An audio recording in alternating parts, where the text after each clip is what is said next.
చేసుకోవాలా.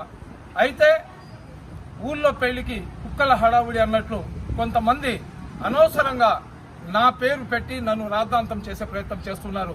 ఇస్లాం ధర్మంలో ఇస్లాంను అనుసరించే ఏ వ్యక్తులు కూడా ఒక వ్యక్తికి అన్యాయంగా నష్టం కలిగించే పని చేయము.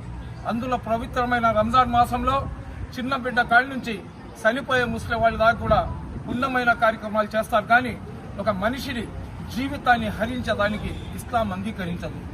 ఏదేమైనా కానీ అతనికి అది యాక్సిడెంటా లేదా మర్డరా అనేది ఖచ్చితంగా రాష్ట్ర ముఖ్యమంత్రి, అదేవిధంగా లోకేష్ బాబు గారు, అదేవిధంగా హోమ్ మినిస్టర్ గారు, డీజీపీ గారు వీళ్ళందరూ కూడా అన్ని కోణాల్లో విచారణ జరిపించి ఎవరైతే దోషులు ఉంటారో వాళ్లకు ఉరి శిక్ష వేయాలని చెప్పి మేము డిమాండ్ చేస్తున్నాం. ఎందుకంటే మా ప్రవక్తకు చెప్పినప్పుడు ఖచ్చితంగా మేము రియాక్ట్ అవుతాం. మీ దేవుళ్ళకు చెప్పినప్పుడు ఖచ్చితంగా మీరు రియాక్ట్ అవుతారు.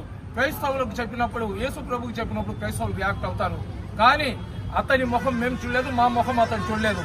ఏదైతే అతని వీడియోస్లో డెబిట్స్లో మొహమ్మద్ ప్రవక్త గురించి చేసిన అనుచిత వ్యాఖ్యలు ఏదైతే ఉన్నాయో దాన్ని ఖండించే సందర్భంగా అతని మీద మేము చాలా కఠినంగా అయితే మాట్లాడిన మాట వాస్తవమే.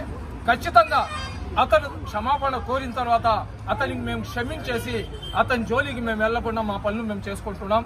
నేను యావత్ క్రైస్తవ సోదరులకు చెప్తున్నాను, ఎవరో రెచ్చగొట్టి ఏదో చెప్తే అనవసరంగా మీరు కేసును పక్కదావ పట్టించేటట్లు రకరకాలుగా మీరు తెలిసి తెలియని పనులు కానీ చేసుకుంటే అసలైన దోషులు తప్పించుకొని దర్జాగా తిరిగే పరిస్థితి వస్తుంది. కాబట్టి దయచేసి మీ దగ్గర ఆధారాలు లేకుండా అనవసరమైన కామెంట్లు చేయబాకండి.